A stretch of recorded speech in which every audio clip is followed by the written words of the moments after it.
evdən çıxan məsəl üçün də kefim olmur, yorğun oluram. Bura gələndə avtomatik enerji gəlir.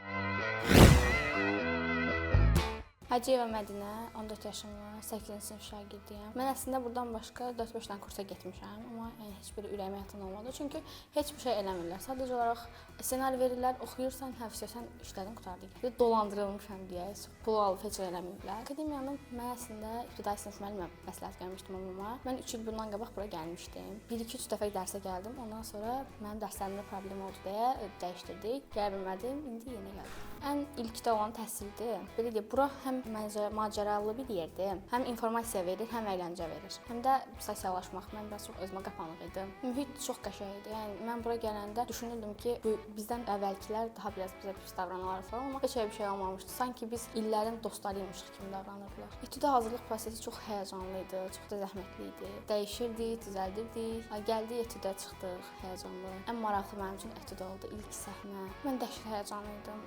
Qorxurdum ki, yəni çıxacam, baxacaqlar falan, amma çıxanda kimi görsənmədi də. Programa belə baxdım, obraza girdim, oynadım.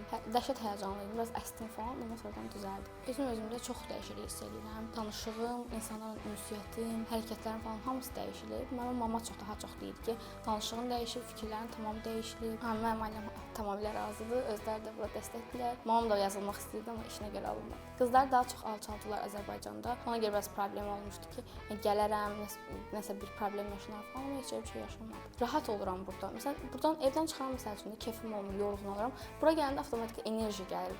Xəyallarınızdan heç vaxt əl çəkməyin. Bütün arzularınızı reallaşdırın və bura arzularınızı reallaşdırmaq üçün ideal yerdir.